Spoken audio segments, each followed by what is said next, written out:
All right, thanks a lot, Kim. Thanks to the organisers for having the paper on the program. Really appreciate it. This is joint work with Spencer, who I did my PhD with, but he's now in the private sector. So I don't have a co-author to address questions in chat. So please interrupt if you have anything, or I'll do my best to keep an eye on chat. Okay, so the motivation for this paper is that because of the rise of microdata, we've learned a lot more about the dynamics of exporters in recent years. So for example, we've learned a lot more about what their initial size is when they start exporting, how quickly they grow, some information about kind of how they grow, the frictions they face, and how likely they are to survive year on year through export spells. And the question that this paper wants to ask is, if we factor kind of all of these new dynamics in a general equilibrium environment, how does that change our understanding from trade? And we're going to kind of try to tackle that question with two specific contributions. One is to develop a trade model that has realistic and endogenous firm dynamics. The endogeneity is going to be key because the dynamics are going to be endogenous. That means that when there's going to be a change in the environment, that's going to allow the firms to change their decisions and potentially change the dynamics, which can feed back and affect the aggregate overall impact. The second thing we're going to do is we're going to then think about, once we have this environment and we have these dynamics, how does having those dynamics affect the overall effects of changes in trade costs? And in particular, guided by kind of previous literature that's emphasized that a lot of these dynamics of exporters are market specific, we're going to be focusing on demand side factors. So when we're thinking about the dynamics of exporters, we're going to be focused on three particular stylized facts. One is that exporters grow gradually during the course of export spells. They start off relatively small and then kind of grow gradually over many years. The second is that conditional on productivity or supply side factors, prices in the data are flat over the course of export spells. And the third is that the probability that a firm exits from an export market declines with the length of time that they're in that export market. So in terms of setting up a model that can kind of meet these features, we're going to start with the workhorse heterogeneous firms trade model, the Mellitz model, and that's going to be very deliberate because it's going to nest simpler models than what we do, so we can compare how the results in our model compared to a bunch of other models. On top of that model, we're going to make two extensions. So the first is we're going to vary the assumption for the Mellitz model that when a product or a firm is born, that everyone in the economy knows about that product and can purchase it. Instead, we're going to assume that when a product is born, no one knows about it, and the firm has to invest, which you can think of as through marketing, in order for customers to become aware of a product and be able to purchase it. The second extension is that we're going to assume that firms don't know exactly what their demand is. So each firm is going to face a distribution of demand shocks in each market that it sells to, and it's going to have the job of learning about that demand distribution over time. So, and another point about these two extensions that they're adding is they're not going to be independent extensions. So firms are going to learn through observing their sales that they make to customers, so they're going to be able to influence that learning process through the number of customers that they acquire. And we think this way that customer capital and learning are going to interact is a novel feature of our model. Given this model, we're then going to focus the analysis on two exercises. The first is we're going to think about how well can this model match the dynamics of exporters that we see in the data, in particular focusing on those three facts that I mentioned on the previous slide. And then second, with that model, we're going to think about how does accounting for these dynamics of exporters affect the aggregate effects of a trade liberalization or protectionism. So we're going to argue in terms of fitting the data that the model quantitatively does a very good job of matching the evolution of quantities of exporters over time. And importantly, when we're calibrating the model, we're not going to be matching, we're going to be using only one dynamic moment as a target, and all of these dynamic moments are going to be tests. Second, we're going to argue that the model can explain much of the declining exit rate of exporters over the course of export spells. And finally, the model is going to deliver flat prices conditional on productivity. In the interest of time, I'm going to talk less about the pricing today than the other features of the data. But if people have questions about that, please jump in. or maybe we could talk about it at the end in the question time. In terms of thinking about how these dynamics matter for the aggregate effects of trade, we're going to approach that question in the following way. We're going to have our model calibrated to the data, and then we're going to take a simpler model where we strip out demand learning and we strip out customer capital, so we're basically down to a Melix model with stochastic productivity. We're going to calibrate that to the same data, and then we're going to take those two models and look at the effects of the same changes in iceberg trade costs in the two models. The main result that's going to come out of that is that when you add these dynamics, the sensitivity of the economy to changes in iceberg trade costs is going to be much more dependent on the initial openness of the economy. So an economy that's initially very open is going to be much more sensitive to changes in trade costs than it would be if you used the simpler model. In contrast, for relatively closed economies, when you account for these dynamics, the economy is going to be much less sensitive to changes in trade costs than the simpler model would be.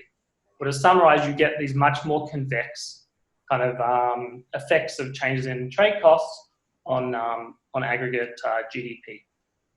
In terms of some intuition for what's going to drive that, we're going to show that that particular result is driven a lot by the customer capital side of the model. And the basic idea is going to be as follows.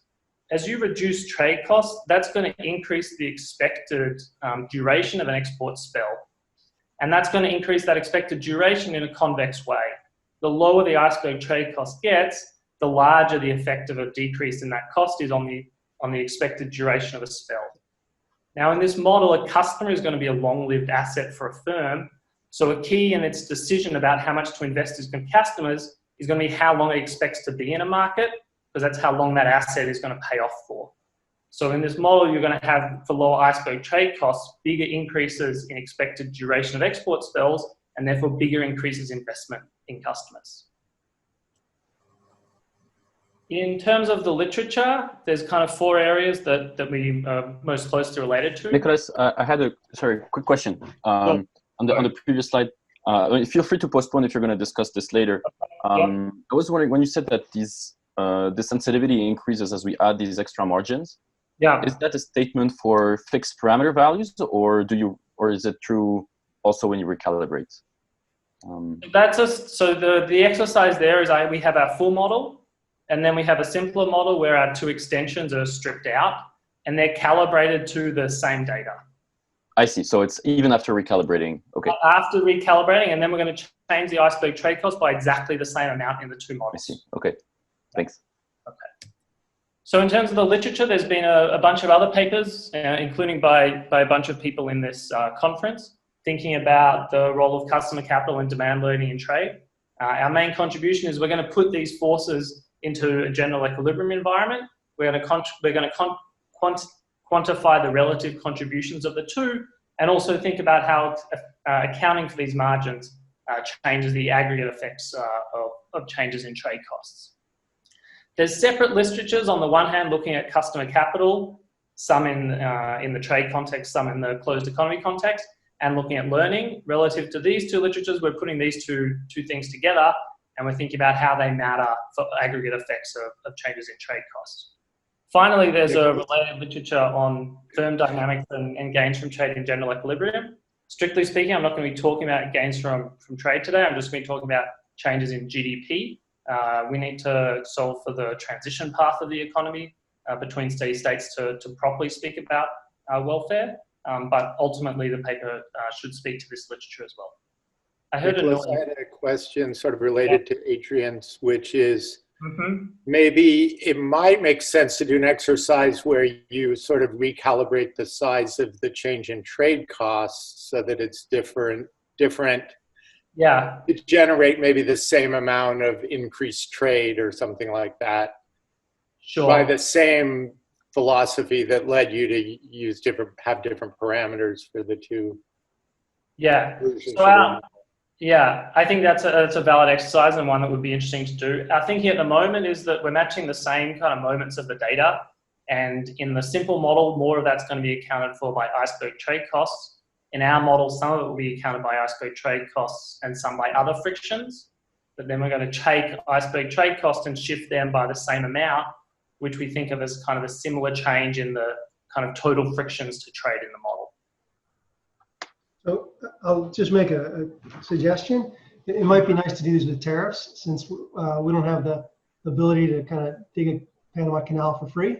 And the models you're writing down are all about endogenizing basically the export intensity. And so it's kind of it seems like that's the way we want to be doing these experiments. Yeah, point well taken. We actually have tariffs in the setup of the model, and we can do that experiment. We've kind of so far followed the classic line of doing iceberg trade costs, but the model is set up, we can do it, and we will. All right, at that point, I will move on to explaining the model. So we're going to start with a two-country Melitz model. It's going to have standard features: CES demand, inelastic labor supply, the standard linear production function. We're going to let productivity be Markov. Trade cost, there's going to be fixed and iceberg, and then entry and exit is going to be standard. A fixed cost of entry, free entry condition, and exogenous exit shocks. So for consumers, the new stuff is going to be as follows. It's going to be that consumers can only consume goods that they know about, and they're also going to be subject to demand shocks. This is going to result in a demand function for firm with good omega that has exactly the same functional form as in the Melitz model, which is the part of the equation in black. And then that's going to be multiplied by the sum of the demand shocks of consumers indexed by I in the set of consumers who know about that good. So that's script I omega. So script I omega, the set of consumers who know about the good, xi I, the demand shock for consumer I of that good at time t. For firms, the new stuff is going to be that firms have to advertise in order to create relationships with customers, or you can think of it as customers knowing about the firm. And second is that demand is going to be uncertain, and firms are going to have to learn about that, and they're going to be learning from the consumers. So in the next two slides, I'm going to go over the details of the two extensions. So customer capital, we basically follow the closed economy literature on how we kind of embed customer capital in the model. We're not trying to do anything new on this side. So the idea is that customers are going to have to be acquired in both markets. So in both markets, when the firm is born, it's going to have no customers. And then there's going to be a cost of acquiring customers each period. And we're going to assume that that cost is convex, with the idea that some customers are easier to access than others. You can think of that as maybe some regions being easier to access than others, some consumers being more interested in the good that you're selling than others and cheaper to attract, or various other kind of ideas. And in terms of the convexity, we're going to assume this particular functional form. We're going to give each consumer one customer for free each period, which is what this -1 is doing. A is going to control the level of the costs of acquiring customers, and A is going to control the convexity, and that's going to be determined by the data. N is going to be the number of customers that know about good omega at time t, and then there's going to be depreciation each period.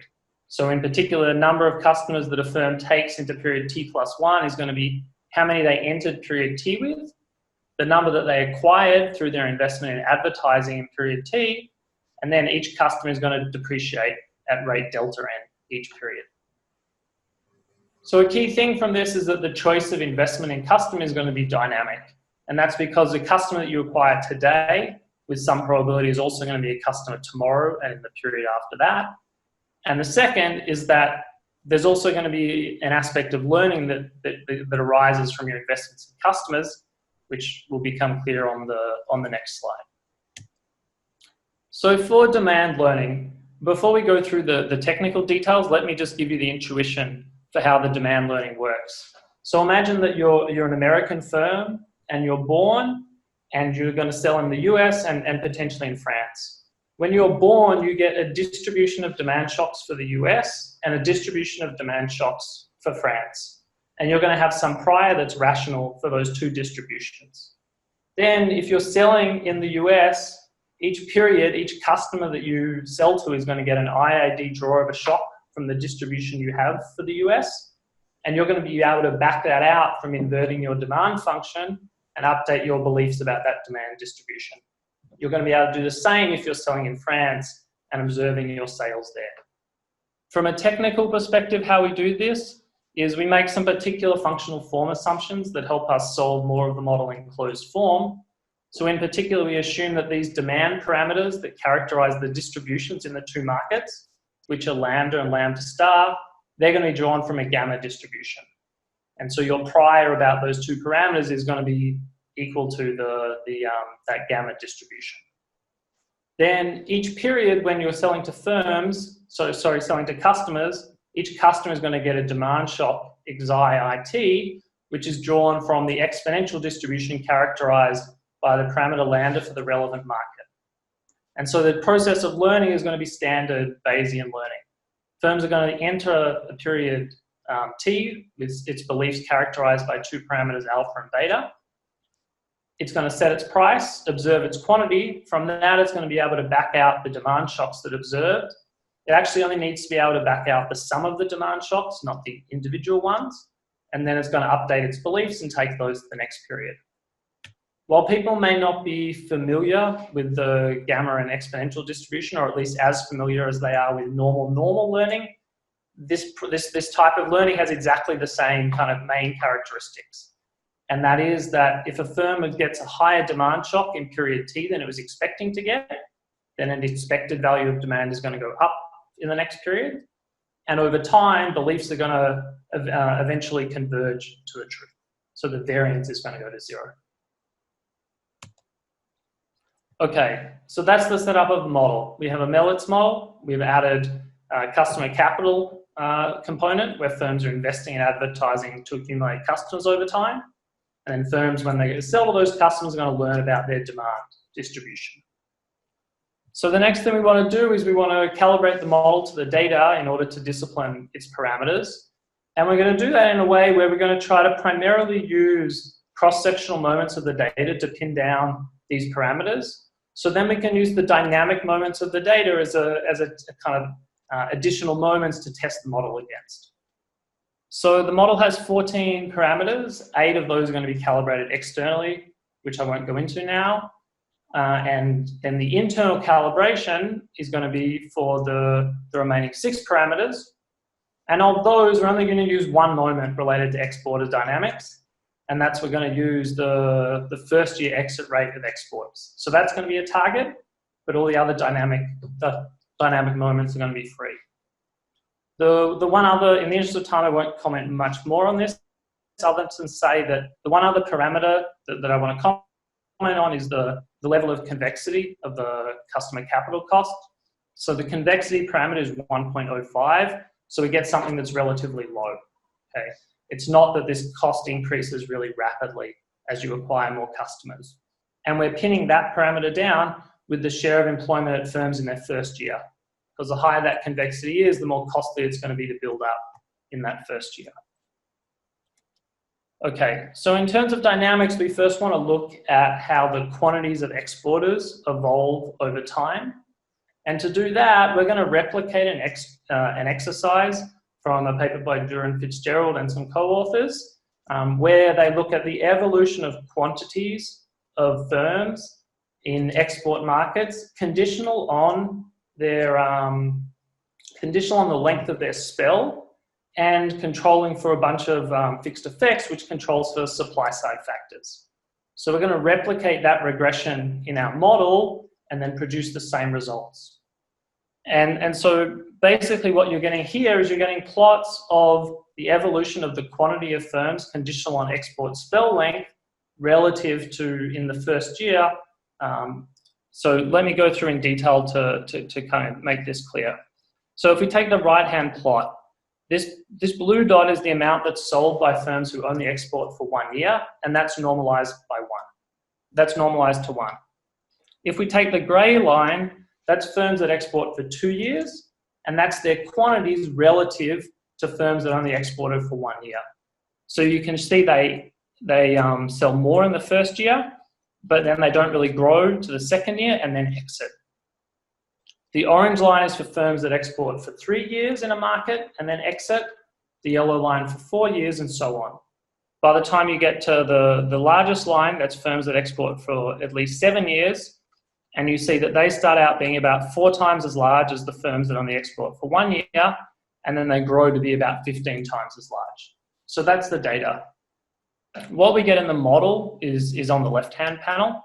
And again, all of these moments are free parameters, none of them have been targeted. So in terms of the initial differences in size in the first year, we get similar magnitude differences to what you see in the data. And what these differences are being generated primarily by is firms enter and then they don't know what their demand is, but some of them are going to get high demand shocks, some of them are going to get low demand shocks, and this is going to cause this spread in the sales in the first year.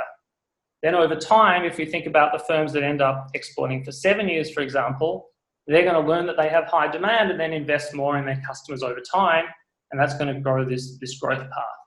We get a similar growth in the profile for these long exporters to what we see in the data, and similar shapes. We don't get the decline that you see in the data. It's more a model that kind of explains the growth component. I had a question on this, the kind of Bayesian idea, there's something fixed that they're learning about. Mm-hmm. Is there anything you can kind of point to in the data that suggests that way of thinking versus something about they just get lucky or don't get lucky and it's just a stochastic process with nothing inherently different from the start? That they just create their own process as opposed to having something that's fixed that they're learning about? Is your question that it would be a different stochastic process with less persistence, or that they would have somehow more influence over that demand?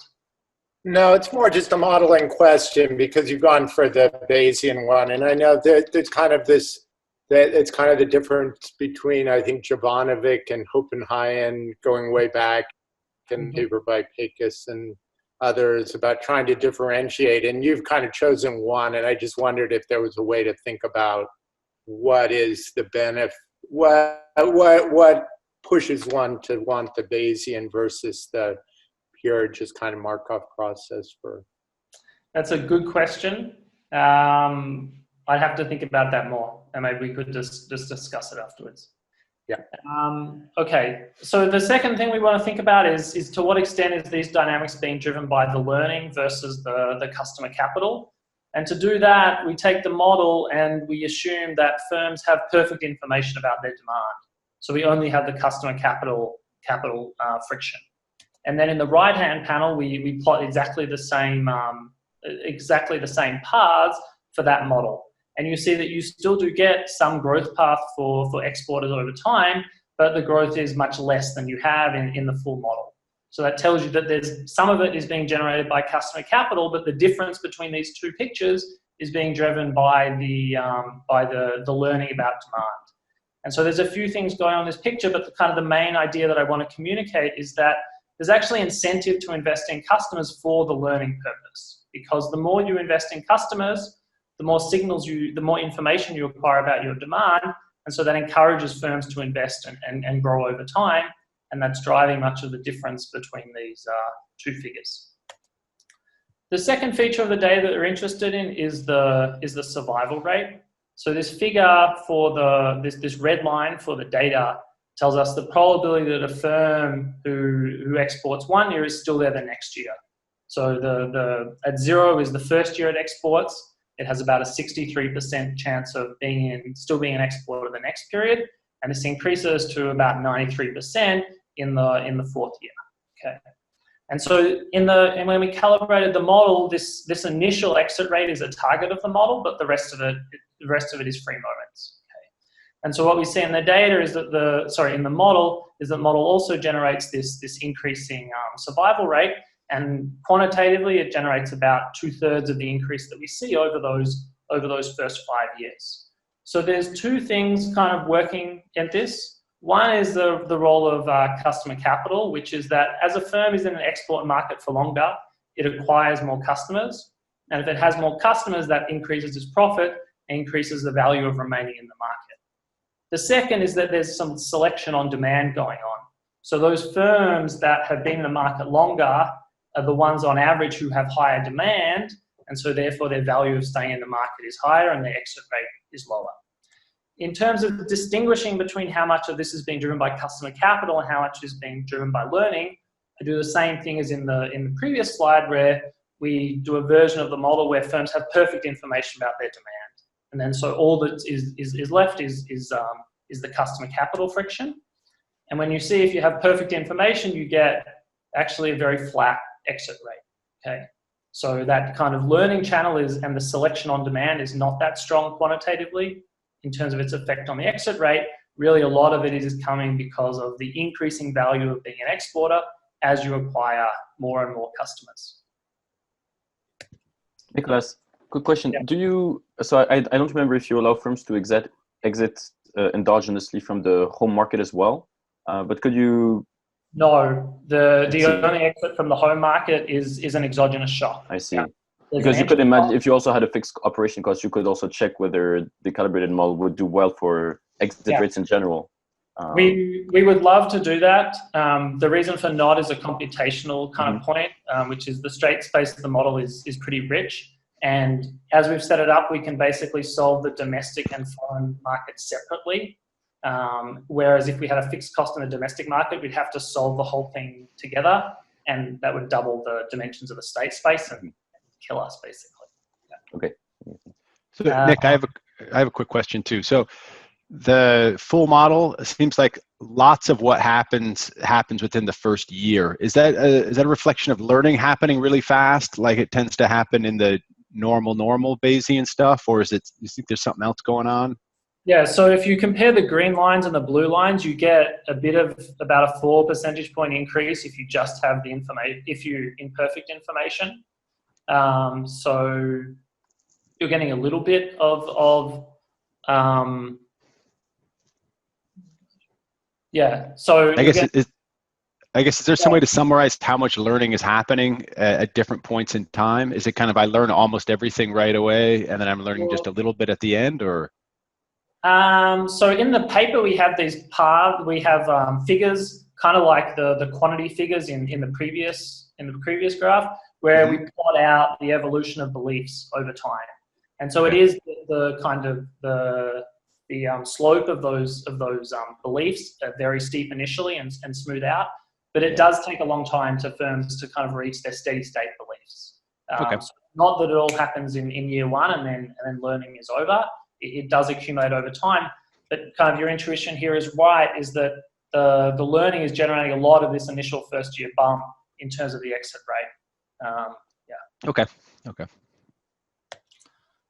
So now we're going to move on to the exercise about thinking about how do these dynamics matter if we want to think about the aggregate effects of trade liberalization or protectionism. You can think about either in this model. I'm going to use liberalization because I'm optimistic, but you know, it's kind of symmetric in terms of whether you're increasing or decreasing the iceberg cost. So the way we're going to approach this is that we have our model, the full model, and we've calibrated to the data. We're then going to take a simplified model where we have no customer capital friction and perfect information about demand, and we're going to calibrate that model to exactly the same data, of course omitting 1 or 2 moments because we don't have as many parameters, and then we have these 2 models. And the idea is to have the same change in iceberg trade cost in these 2 models and compare the effects. So as I said to Sam earlier, we're going to be looking at the same change in iceberg trade cost in the 2 models because we think of that as an equivalent change in the trade frictions in the 2 environments. So that's the exercise. So this, and I should say, we're going to focus on changes in GDP. We ultimately would like to look at welfare, of course, but for that we really need to have the transition path between steady states. And we haven't solved that yet. So we're going to be looking at just differences from one steady state to another steady state, and we're going to look at the percentage change in GDP for a given change in iceberg costs. Okay. Just a quick question. So when you say you're calibrating the same, does that mean that all the exporter characteristics in the Melitz model are the same as the exporter characteristics in your baseline model? So what I mean by the same is I showed a table earlier where we had the moments of the data that we're using and matching those with the model. So the simple model has fewer parameters, so we're not going to need quite as many moments of the data. But once we drop off the moments that we needed to pin down the parameters for customer capital and learning, we're going to use the same moments for the two models. Does that answer your question? Yeah, it's just, one model has like really strict selection on productivity. And so the exporter premium is going to be really big. And then the other model is going to have, very kind of diffuse selection on productivity. And the exporter premium for the same productivity distribution is going to be much smaller. And it seems like the exporter premium is like the thing that you'd want to target across the two models, not anything to do with like the coefficient of firm size. Okay. Yeah. Point well taken. Okay. I mean, I'm happy to. I know what you did, so yeah. It sounds like the same spirit of exercise. It's just a question of what you think is what moments do you think? It matters for how many guys are at the margin. Yeah. Yeah, got it. Yeah, we can use that moment and kind of repeat the exercise using that, or any other moments that people think are important for this. Okay, so this plot kind of presents the main result. So the blue line is for the full model. 0 is the initial level of iceberg trade costs, and we increase it by up to 0.4 and decrease it by, I think, down to 0.43 in each direction. And then the maroon line is the same, but for the simple model. Okay, and so you see that this line for the full model is much more convex than the line for the simple model, and that quantitatively at the kind of extremes, these differences are pretty big. So if you decrease by the full amount that we study, the increase in GDP in the simple model is about 8.5%, and in the full model it's nearly 12%. So it's about a third, 30% bigger. In terms of the losses, if you increase the iceberg trade cost by 0.43, then the losses in the full model are only a third as big as what they are in the simple model. Okay. So the kind of key thing, the kind of our interpretation of this is that when you add these dynamics, then the effects of changes in trade costs depend a lot more on what the initial level of openness of the economy is. So when you account for these dynamics, relatively open economies out here are much more sensitive to changes in trade costs, whereas relatively closed economies are much less sensitive. So you can think of that as open economies gaining or losing more from changes in trade costs, and closed economies not being as sensitive as they would be in the simple model. In terms of thinking about what exactly is driving this is kind of a part of the paper that we're kind of like digging deeply into at the moment. And kind of this is our kind of understanding as we have it. So to think about this, we also use this perfect information version of the model, where we assume that firms know perfectly about their demand and the only friction is customer capital. And so what this green line presents is this change in GDP with respect to changes in iceberg trade costs for that perfect information model. And what you see is that line lies very close to the full model.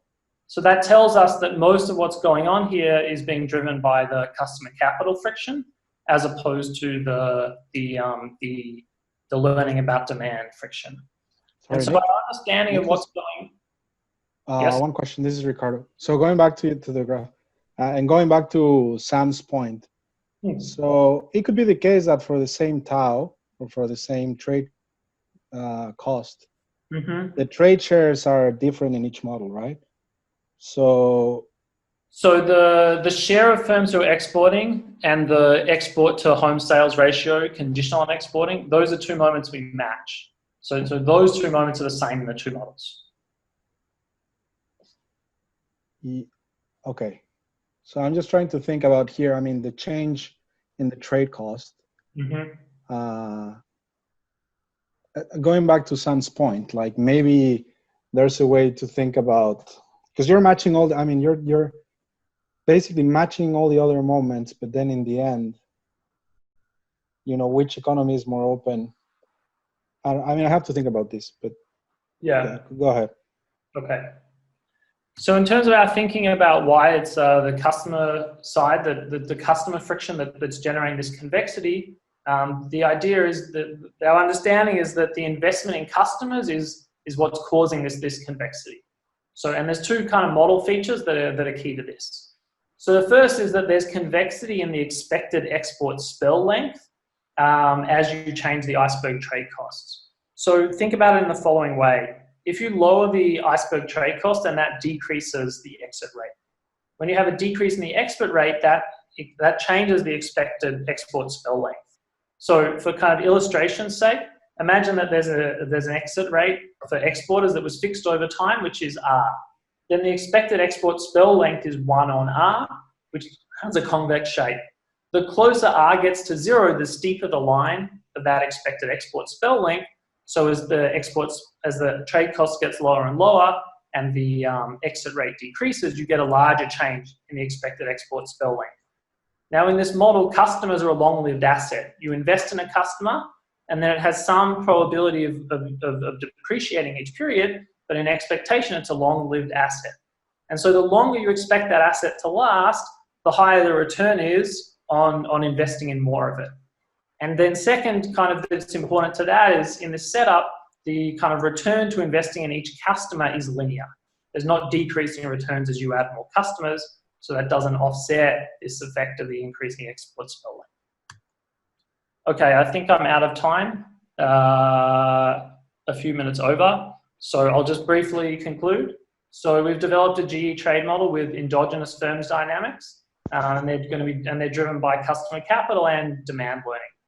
We've shown that both of these features are relevant for explaining exporter dynamics, and then that with that model, we've evaluated how the dynamics affect the impact of a trade liberalization, with the main result being that when you account for these dynamics, open economies are much more sensitive to changes in trade costs than in the simple model, whereas closed economies are much less sensitive.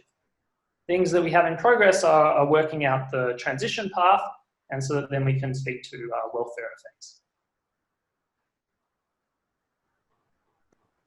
Okay, great. Let's see, Dan. All right, so Nick, if you want to go ahead and unshare, and then Daniel, if you'd like to share your screen. And then. Can everyone see my screen? Can you see my screen? I can see your screen, yes. Okay, excellent. Okay.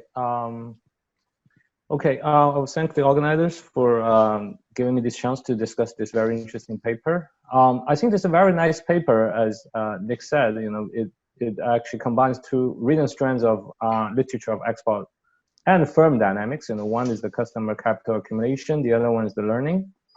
What I kind of appreciated, there's a novel theoretical element that kind of connects these two channels in his paper. You know, basically what you can see here is that, you know, you have more customer is gonna actually make it speed up the learning here. And then, you know, there's also a feedback loop that once you get a better information, that's gonna actually make you invest. And he also showed this channel has some kind of aggregate implications. In fact, initially more open economy will disproportionately gain more from some kind of trade liberalization. So I will separate my discussion into three different parts. One is almost like a kind of a reminder of, like, you know, what is the most novel part of the theory we're looking at here.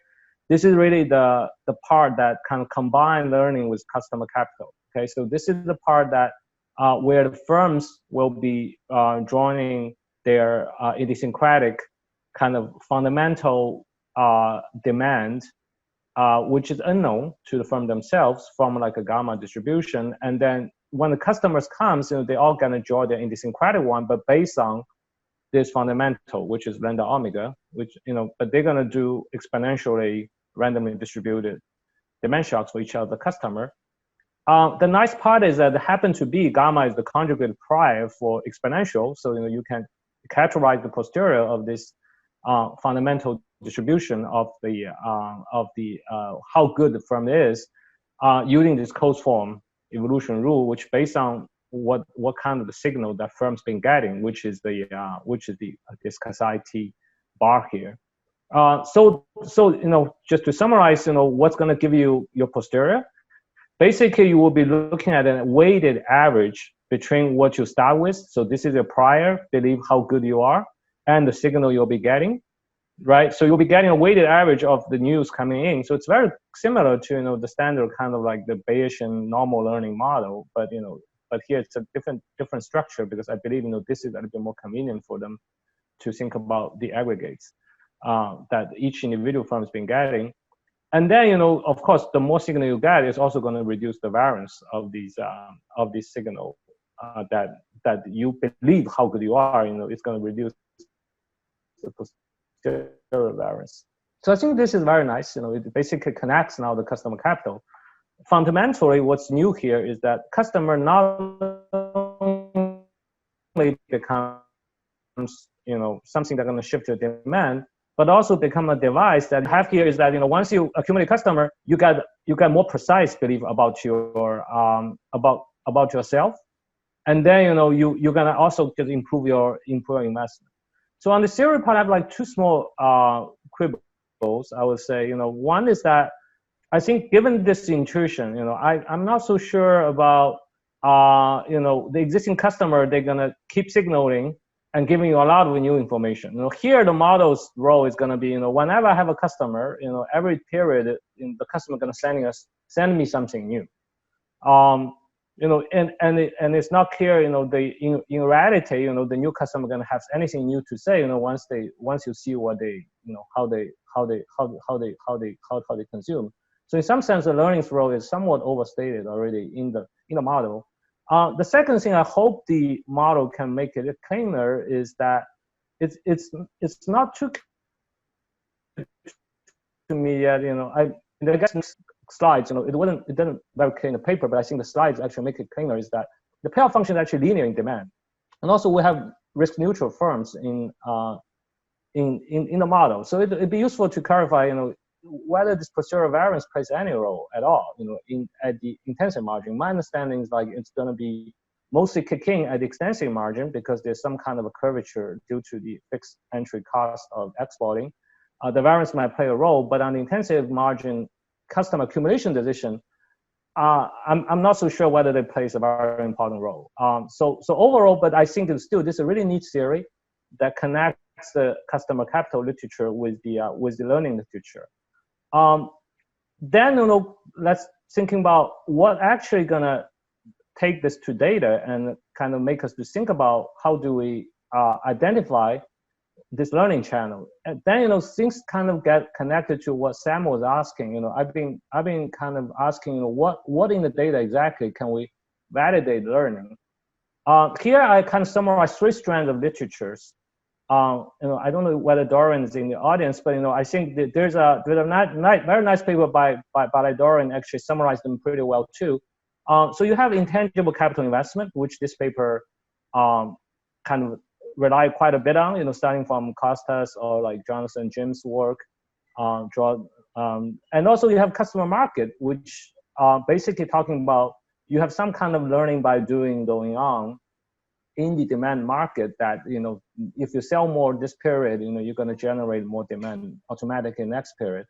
But this type of models in general will have some indication for dynamic pricing, which doesn't exist in the data. So, to separate these two stories, this Federer paper did a very good job saying, hey, price dynamics, you don't really see that in the data. So maybe this is not a story. And then that left us with also a learning story, which I think Kim had a paper and started back to kind of Jovanovic, and Kostas had another paper. In fact, the learning and intangible investment, I think they're going to both be able to generate pretty slow growth of export upon entry, and you're going to generate some kind of size-dependent exit pattern. So it's kind of hard to separate these two. Under some extreme version, if you have a fixed entry cost, which is not random, or exit cost, which is not random, then this pattern coming out of one of them is going to be pretty dramatic, as Nick showed in his slides. But once you randomize the entry and exit costs, it literally gets pretty hard to kind of tell apart these two stories. In fact, showed by Dorian's work that actually with only customer capital, you could potentially get these things pretty well. So then, makes me think like, what could help the author would be really try to explore this earlier literature when people try to say, whether it's Oppenheim, Jovanovic, and people generally think, in Oppenheim, the most important thing is that the survival and growth is only depend on size. Size is going to be the sole sufficient statistics summarizing these things, where in Germanovic, actually both age and size matters, right? So this is the channel for identification coming from Akarakis, this RED paper. And there's also another missing data point that I think people in Germanic actually being highlighted, people almost kind of never use, was the growth volatility. That also changes with age. I think that possibly can strengthen the key story about learning. If at the end, we can take this very seriously to data and can say, oh, there is indeed such a story going on here. Of course, there's third road. I think Jonathan and Jim's work. They basically say, okay, what if I directly observe customers? Then of course, then I can tease out this intangible capital and then leave the rest to kind of learning too. I think one of these roads possibly, they also can consider, what kind of to adopt one of them to kind of strengthen the identification. Then finally, the aggregate implication. I think it's actually very neat that we have now two countervailing effects. One is that when you have the noisy signal, it actually, this is a case when, the learning is very important, information friction is very strong, it actually dampens the effect, right? So, nobody knows how good I am, I don't even know whether I should enter or not the export market. This is a case where, you're not gonna do much. But on the other hand, once you have learning and you have this thing to say, I have this device that have this feedback loop that I invest, I'm gonna get a more precise signal, and that will help me to speed up my selection on this kind of demand, that will offset this previous force. So the important thing here within the model, I think the paper explained that very well, is which one actually dominates when we look at these aggregate experiments. But with that at the background, I think the current comparison of purely the baseline versus the Maditz, let's call Alexandra Troy version of the Maditz, right? It's a dynamic version. It's a little bit unfair because the extensive margin of exporting, when you have the trade cost really low, it's like this distortion on extensive margin is very, very little already when you have the trade cost really low, because learning is being kind of play a role, and this first channel is not that important. So the extensive margin all give you roughly the right selection. But then the right firm can always endogenous accumulate, and not surprisingly, compare with an environment that they cannot. Almost like you're close to comparing two phone information world that then the right firm, once they can accumulate, the aggregate response is actually stronger. So I'm very glad to see Nick actually add his slides, the second to last slides, which I didn't see in the version I got, which basically he did this alternative benchmark, which really I had on mind, which is the right benchmark is really the model with only customer capital accumulation and somewhat some random export entry cost, and then use this as a benchmark to compare. Then that's going to highlight whether the model was learning. Is that going to generate this interactive effect? The second channel is really is actually important to kind of compare with this model whether it's going to generate something. So I think combined with here, it's once we identify the learning channel and doing this exercise, that's going to tell us whether this novel part of paper actually plays a very important role or not. Okay, so I'll just end my discussion there. All right, great. Thanks, Daniel. Nick, you want to maybe respond, and then we'll take some questions? You need to unmute yourself, Nick. Got it. First of all, thanks, Daniel. That was an excellent discussion with lots of useful ideas for us to think about. So I really appreciate that. You had a lot of things to say. Maybe I'll just try to respond to two of them. So you had this discussion of customer markets versus intangible capital versus learning. So we agree with you that customer markets seem to have this problem that they would imply price dynamics that are not consistent with what we see in the data. So they would tend to imply that firms would charge low prices to attract customers initially, and then their prices would increase over time. Now, on its face, the data seems inconsistent with that. And so if you wanted to have that kind of model, there would need to be some force that was offsetting that initial kind of incentive to set low prices. So for that reason, we kind of abstracted from that and instead focused on the customer capital, or which is you could also think of as some kind of market-specific intangible capital, and learning. And then, yeah, I mean, we're trying to do exactly the kind of exercise you suggest, which is to try to use the model combined with the data to try to disentangle these two things and work out their relative contribution. And your suggestions for kind of improving that part of the paper are well taken. Then the second one, in terms of the comparison being unfair, yeah, I mean, there's an extra margin in this model, so you would kind of expect it to have these larger effects. I mean, we still wanted to just show that, even if it may not be surprising. We think the more interesting part of those aggregate effects is that it's not that the full model is more sensitive to change in iceberg trade costs across the whole parameter space. Yes, that's true for relatively low initial iceberg trade costs, but for high initial iceberg trade costs is actually the opposite. And that's what we kind of found the most interesting from those results.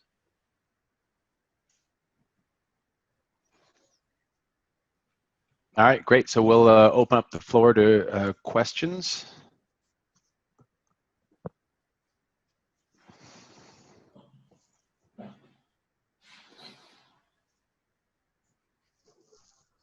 So I'll ask a question, which is, so you had that nice picture of how trade costs move and then kind of the output changes.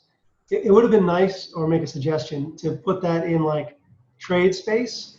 So we can kind of look at like the domestic expenditure share against output. I couldn't quite tell whether the reason why one model was having like a bigger impact was because it was moving the domestic expenditure share a lot more, or something else. I mean, I know like the first order effect is going to be the same on all the models because you're starting out with the same level of trade and you're changing trade costs. So then this all has to be about like these, the reallocation effects, and those are only going to be different when you get really far away.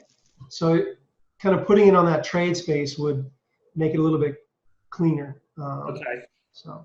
Yeah, we haven't done that exactly yet, but we definitely can. Maybe the closest thing that we've done to that is we've looked at how the share of firms that export changes as you change the trade cost, which is probably going to be related to that, and you get a much bigger effect. I mean, you also have this kind of convexity, and you get a much bigger effect on the as you get lower iceberg trade costs. Yeah.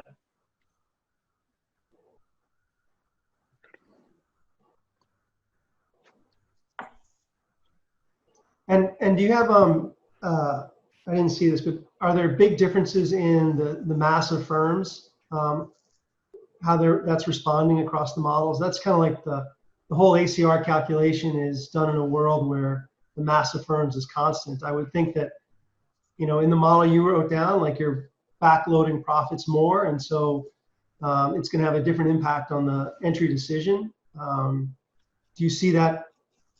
Is that a source of the differences across the firms? Because it all, you know, that tells you why like the ACR formula doesn't usually work in dynamic trade models.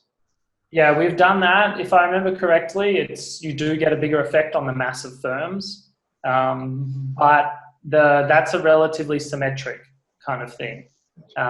It doesn't generate the convexity that you see in the results. So yes, that's kind of a margin for the difference quantitatively, but that doesn't seem to be the right margin for why you have this kind of greatest dependence on the initial openness.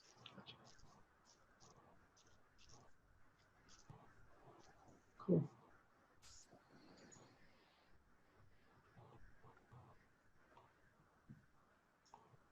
I also just want to add that, you know, I've been also wondering if you make since your paper, you make your trade costs really high, and then in some sense, with the learning, you know, you make your information environment really bad. That, you know, some firm which should select themselves into the export market, they'll actually stop doing so. It might be useful to summarize, you know, compare with the full information environment, you know, in the low-high trade cost, or like, you know, based on George was saying, low-high trade flow environment. Like, how does the full information versus like noisy learning information and participation decision compare. Maybe that will give us a very good idea about like, why this complexity could be explained by those differential responses. So you're interested in a model where you just have the learning friction and not the customer capital friction? Is that what you have in mind? Yeah, because not necessary, but I'm just saying, even with customer capital friction, because in your paper you highlight the importance you want to show is actually second derivative. It's not the first derivative. So that's why contrasting the low-high trade cost, the fact that your model acting very differently is actually important. So I think it's useful for us to understand that in those environments, why in the high trade costs, why this information friction becomes particularly important. Right, even through the scope of the model. That's what I'm trying to. Yeah. So that's exactly the kind of area that we're kind of digging into at the moment, is to try to work out really because clearly. my impression has always been like the learning model. Most of the things they screw up the learning kind of for the firms are on the extensive margin. Like those who should be entered, they stay out. Those right. So those are the big deal there for those type of models. Because once you enter, as Kim mentioned, learning is pretty quick. So once you're there, there's not much to be kind of distorted. Yeah. That sounds. I agree with that intuition. That sounds right. Yeah.